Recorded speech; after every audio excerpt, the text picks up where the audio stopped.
各位弟兄姐妹，大家晚安，大家平安，欢迎大家参加今天晚上的共读。我们今天晚上要请美英执事来带领我们大家做开始的祷告。好，我们一起来祷告。亲爱的阿爸父神，我们感谢赞美你，因着你的恩典，让我们有一起共读圣经的时刻。当我们聚集在一起的时候，恳求圣灵预备我们每个人的心，带领我们认识你的话语，并恳求圣灵开启我们的耳，能够明白你的心意，顺服你的带领。我们是一群蒙恩的儿女，愿意从你的话语得着能力与智慧，活出讨神喜悦的生活，成为合神心意的人，成为福音的代言人，使他人也因着我们而得着祝福。更要感谢陈牧师殷勤不懈的带领我们以下的时间，祝在我们每个人兄姐的当中。谢谢你垂听我们的祷告，奉主耶稣基督的圣名求，阿们。阿们。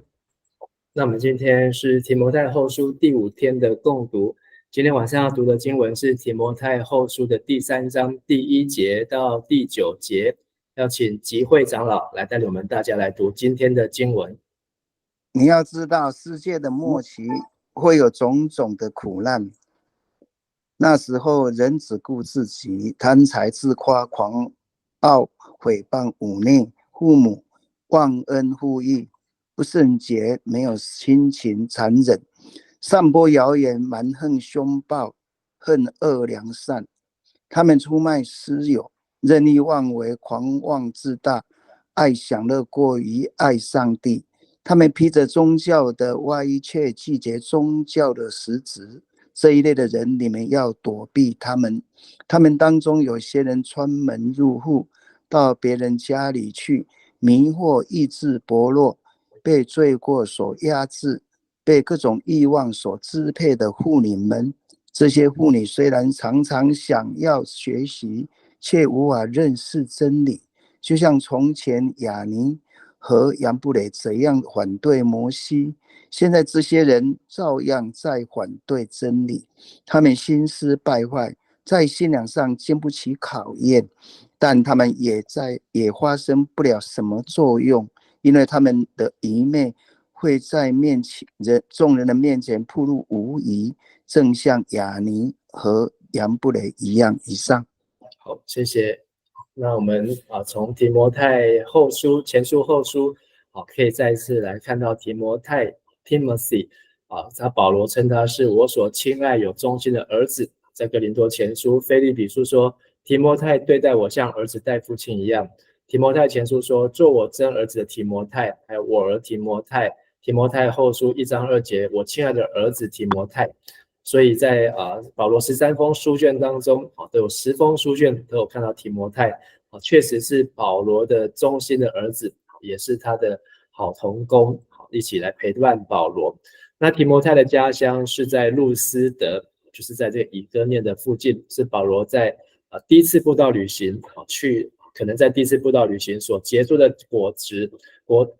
实，然后在第2次布道旅行之后就加入了保罗的传道的团队当中，所以才会在保罗的书信当中开始看到提摩太的名字，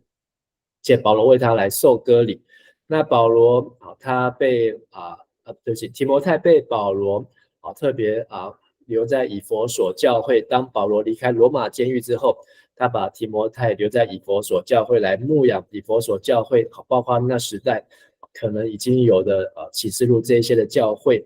那保罗前往腓立比，那从腓立比来写信给这个提摩太。所以这里有几个地方，就是我们可以看到保罗第1次、第2次、第3次、第4次的布道旅行，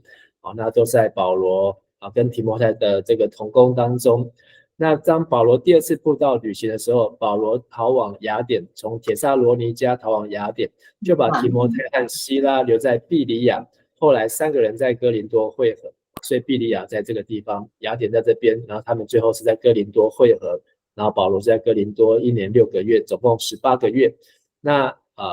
还有保罗第3次布道旅行的时候，就把提摩太派到马其顿，就是腓立比的地方去，使徒行传19章。当保罗在哥林多写信给罗马教会的时候，提摩太也在场。那保罗差提摩太往哥林多教会处理问题。从哥林多前书的时候可以看到，好，这个是哥林多前书是给4封哥林多教会的第2封。好，那提摩太，好，他就是代表保罗送第2封书信，好，去给哥林多教会。但这封信送去之后呢，哥林多教会的反弹更大，所以才有哥林多后书第4封的信。那还有保罗在写哥林多后书的时候，提摩太和保罗也都在一起。那保罗派提摩太前往帖撒罗尼迦去考察教会的实况，因为帖撒罗尼迦的人比庇利亚的人还要贤明哦。但是帖撒罗尼迦保罗在那边停留时间非常的短，但是帖撒罗尼迦的人他们是很专心想要来了解保罗所传的道，所以我们可以读帖撒罗尼迦前后书，可以看到这个帖撒罗尼迦教会他们对耶稣基督再来，还有关于末后的日子，这是他们迫切想要知道的。还有在保罗在罗马时候写给腓立比教会的时候，提摩太也在场，表示这是保罗在罗马软禁的时候，在罗马做监狱的时候，提摩太在他身旁。还有保罗写信给哥罗西，这也是监狱书信，提摩太也在场。所以我们可以看到提摩太他跟保罗之间同工的关系非常的紧密。那在提摩太后书的第1章，保罗要提摩太将恩赐如何再挑旺起来，不是胆怯的心，是刚强仁爱谨守的心，要一起为着福音同受苦难，不要以为主做见证或是保罗身上所挂的锁链为耻。要知道所弃的是谁，也深信上帝必保全我们所交付他的，直到耶稣基督再来的那一日。要靠圣灵来守住上帝纯正话语的规范，要守住住在里面的圣灵，要守着所交托你的善道。那这是保罗对提摩太个人的提醒。还有在第1章看到亚细亚信徒纷纷离开保罗，但是阿尼色伯一家来寻找保罗。第2章提到要在基督的恩典上刚强起来，就是要领受教导，也要交托给忠心又能教导别人的人，要同做耶稣基督的精兵，就是像军人，像比赛选手，像农夫，要拿出态度。然后再要纪念耶稣基督的福音，就是复活的福音，不被捆绑的福音，是荣耀的福音。昨天保罗也提醒，就是不可在言辞上争辩，不要做无意义，要争辩是争辩有意义的，是有真理的对错的，而这个原则就是根据圣经。昨天晚上我们在祷告会当中的分享，因为这些无意义的争辩只腐化听的人，使人离开真理，离开上帝，要逃避少年人的私欲。那包括在上帝的大户人家，就是教会，有各式各样的人，好像是金器、银器、木器、瓦器，形形色色的器皿，但上帝使用的是自洁脱离邪恶的器皿，并且要同那倾心祷告主的人追求公义、信心、仁爱和和平。所以从公义开始，和平为终点。而主的仆人不可争辩，要弃绝无知的辩论，以温柔挽回被掳的心，祈求上帝让这些人能够回转，脱离网罗。所以保罗对这些假先知、假教师、异端、许米乃这一类的人，保罗还是劝勉提摩太，就是用爱心来挽回。若有机会，这些人还是有可能会回转的。所以不是完全的放弃他们，因为也不知道耶稣到底有没有完全的放弃他们。虽然许米乃在提摩太前书就已经被保罗宣告逐出教会了。昨天的金句，你当正义在上帝面前做一个你当竭力在上帝面前做一个经得起考验无愧的工人，按着正义讲解真理的话。提摩太后书2章15节。所以第1章讲到保罗的感恩问安，还有第1章讲到保罗对提摩太个人提醒，还有第2章讲到基督仆人应该有的操守忍耐，以及提摩太应该要具有的责任。而第3章讲到了抵挡真理跟服从圣道，这是上帝的话。而在今天1到9节是讲到在末世会有抵挡真理的人与事情来发生出现。那保罗特别提到，我们在提摩太前书第4章就有讲到圣灵明说，所以圣灵已经在提摩太前书，也就是3、4年前保罗写第1封书信的时候就已经讲到末世。那3、4年后保罗在写提摩太后书又再一次强调这样子的事情，并且用了19项就是在末世当中罪人的表现。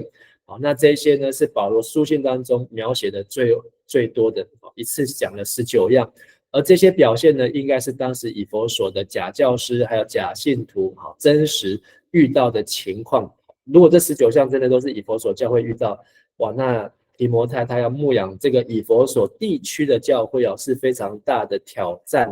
因为这里面太多我们教会都可能不一定会遇得到的事情。但是保罗琳琅满目的列了这么多条，还有保罗特别提到了这2个旧约没有提过的人物，但是出处是在出埃及记的第7章，是2个埃及的术士，那时候这个亚伦被上帝赋予这个成为摩西的代言人摩西是上帝的代言人，亚伦是摩西的代言人，而且呢，亚伦呢，上帝给他一根杖，这根杖呢，就代表上帝的权柄。那他们去见法老的时候呢，这个亚伦就用他的杖呢，来丢那个杖成为一条蛇。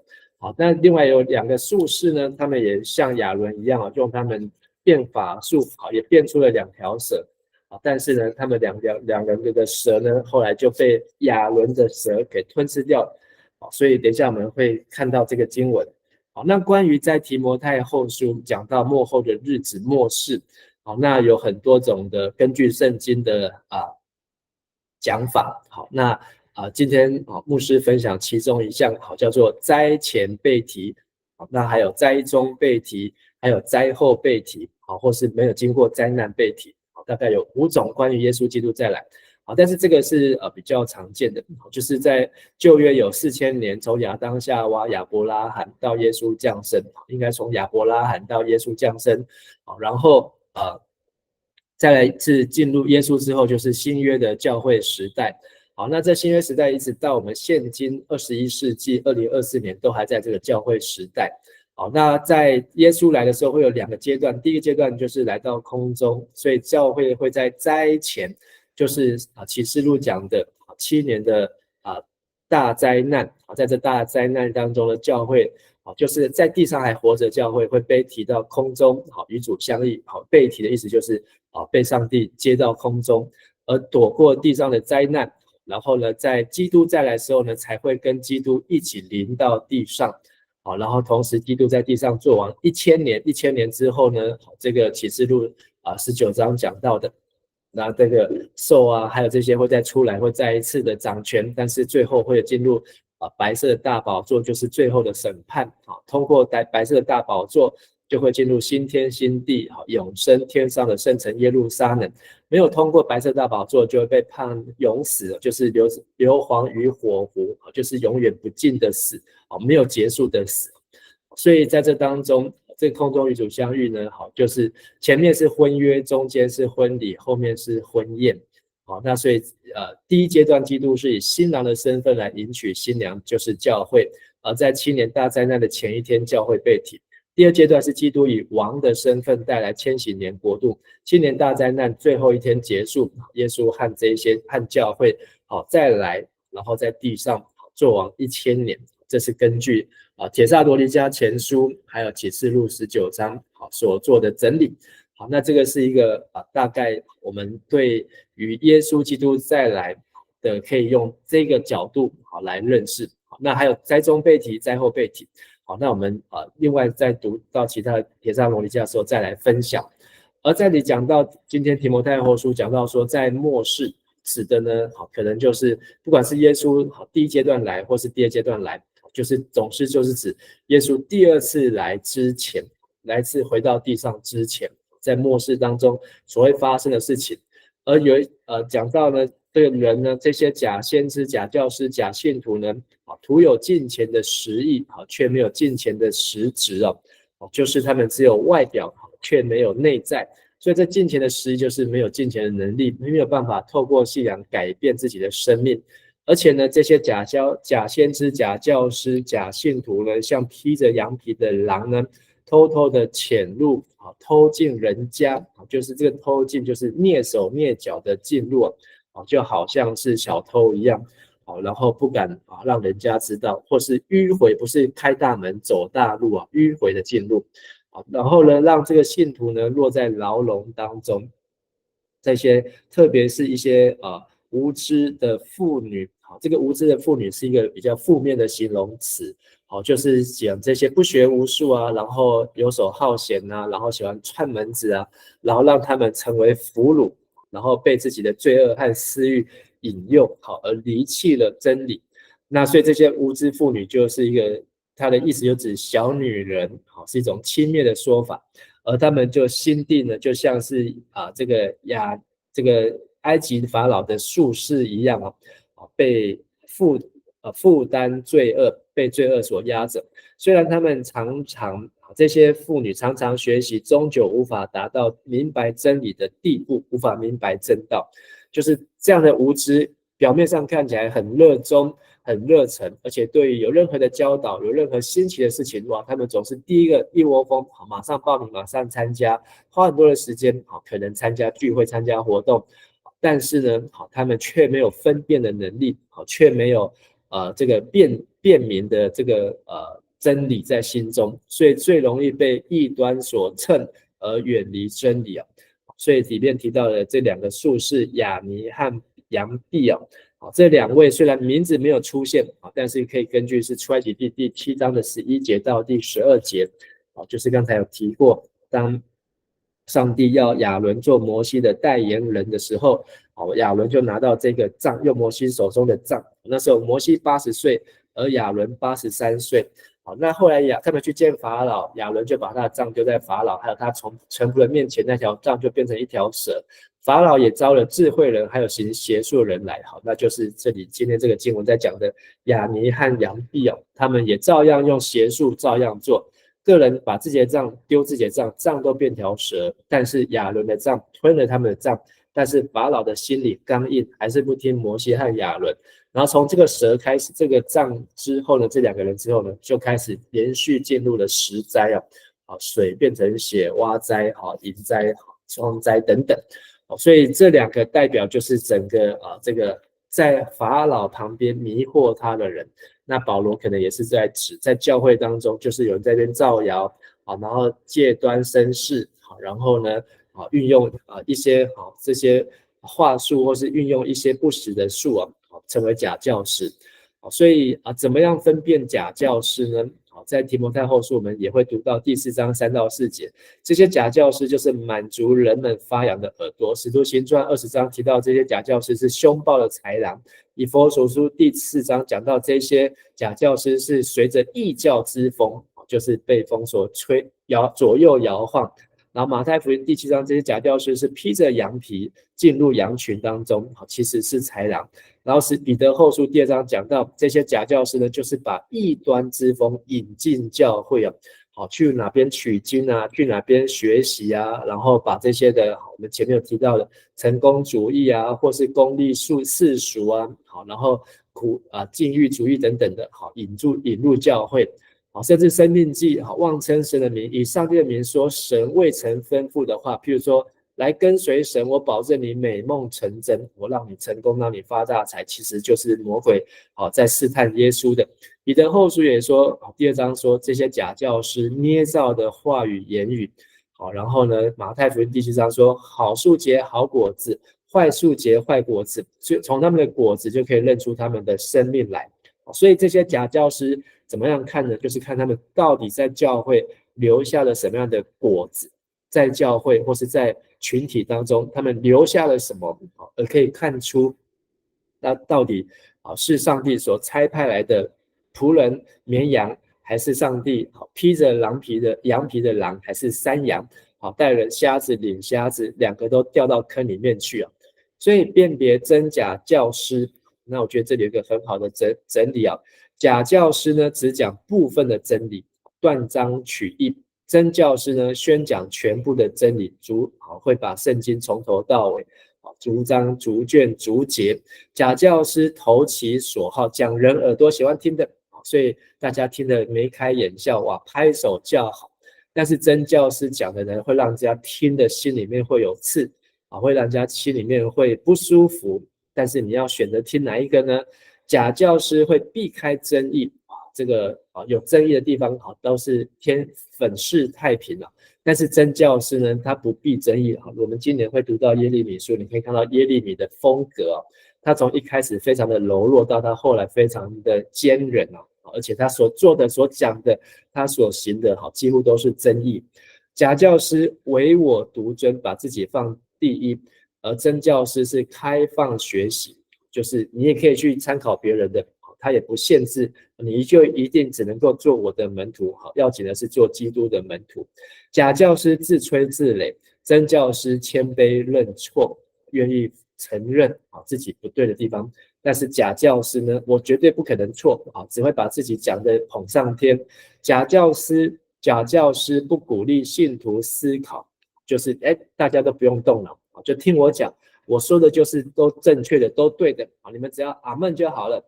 然后呢，牧师说的这个假教师说的就照他去说的去行。真教师呢，就鼓励信徒要自己反省，要反思，读了今天的经文，你要回去再思想，你要自己去消化，不是都是照单全收。假教师呢，财务不愿意受监管，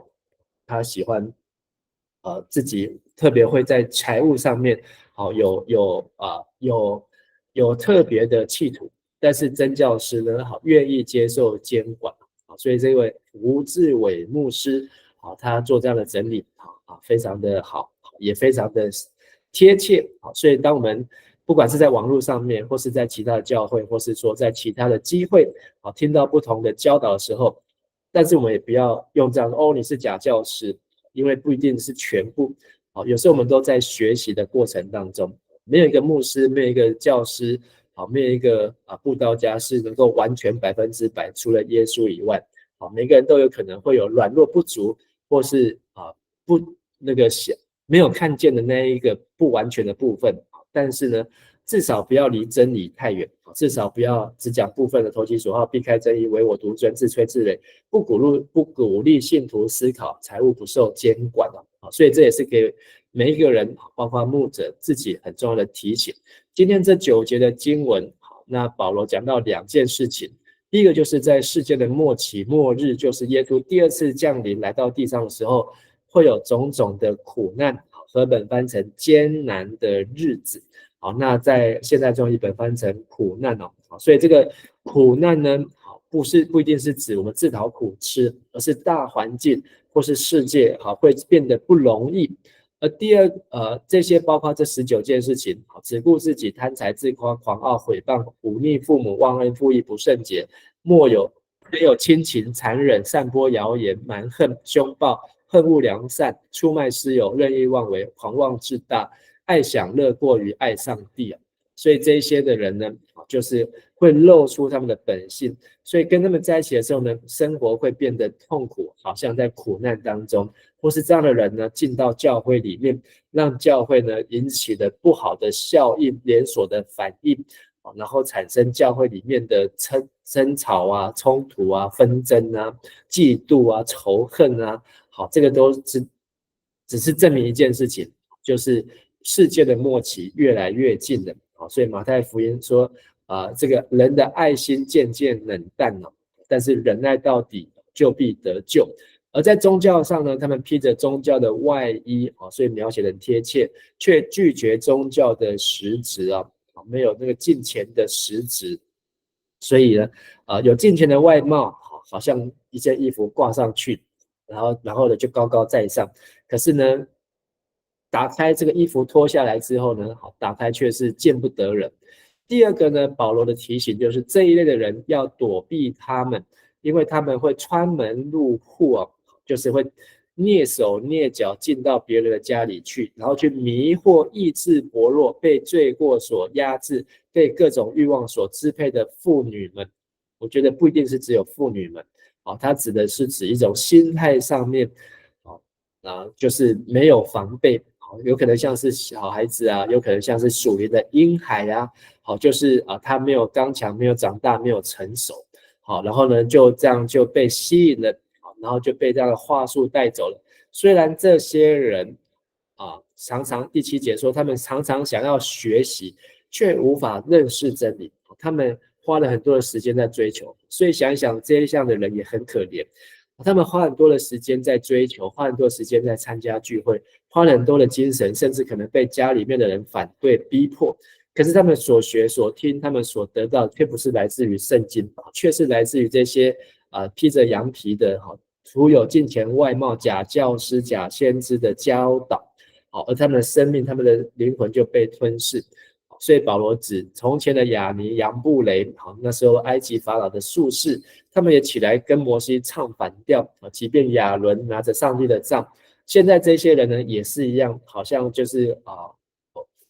为非作歹，反对真理，心思败坏，在信仰上是经不起考验的。所以到底这个上帝的话可以变一只杖，可以变成一条蛇，他们也可以，可是呢却没有办法经起考验。所以但他们第9节再也发生不了作用，因为他们的愚昧会在众人面前暴露无遗那我觉得这句话是最值得我们提醒，就是这些可能只是一时，但是呢一世呢，就是上帝会把这些的为非作歹的事情会在众人面前暴露无遗就像亚尼、杨布雷他们的蛇当着法老的面被亚伦的蛇给吞吃掉一样。所以真金不怕火炼，所以昨天说的不必去争辩，不要在言辞上争辩，也不要跟上帝的主的仆人不可争辩，然后上帝自己会赐下悔改的心，使人明白真理。好，所以今天这9节呢，告诉提摩太要知道末日的苦难，并且要躲避末日的狂徒。末日的苦难呢，让我们看到罪人心之险恶，至少有19种。这每一种呢，如果在我们的教会或者在我们的家庭当中发生的时候，其实是让人非常的辛苦而再来就是有假宗教之险恶，徒有敬虔的外貌，却背弃了敬虔的实质，这等的人要避开，因为他们会潜入人的家中，会迷惑家里的人，他们会反对真理，就是反对圣经完整的教导，只会断章取义，他们会经不起考验，最后他们会原形毕露，看到谁才是真正的绵羊，谁才是真正的山羊。所以今天的金句提摩太后书3章5节，有敬虔的外貌，却背弃了敬虔的实质，这等人你要避开。有敬虔的外貌，却无敬虔的实质，你就相比这款人。They having a form from godliness, but denying its power, have nothing to do with such people. 所以愿上帝帮助我们，让我们不是只有外貌敬虔，我们还有内心的敬虔，内心有上帝的话住在我们心中，凡事以上帝的话以真理为我们的依归，唯独圣经因信称义，唯独救恩。我们一起来祷告，感谢爱我们的父神，让我们能够有机会学习明白圣经，也透过共读的操练，让我们知道读圣经要完整并且要考察，并且还要昼夜思想，还要听得到，还要去行道，把上帝的话语寄存在我们的心中，成为我们脚前的灯和路上的光也求主帮助我们，让我们在教导圣经或是用上帝的话在教训别人之前，也要先用来检视自己当我们要去刮别人的胡子，也要先把自己的刮干净；当我们要去挖别人眼中的刺，也要先把自己眼中的梁木挑出来求上圣灵帮助我们，用说不出的叹息为我们祷告，让我们能够敬虔度日，并且能够凡事谦卑，并且让我们知道在末后的日子有凶恶、有危险、有苦难有各样的艰难但是也让我们知道唯独上帝的道、上帝的话是永远长存，让我们知道上帝你必要你的公义的日子必要临到，也让我们来等候耶稣基督再来的日子直到见耶稣的面为止。我们这样祷告祈求，奉耶稣的名求，阿们。感谢大家，感谢同工，大家晚安，大家平安。晚安，平安，晚安，拜拜。谢谢牧师，晚安。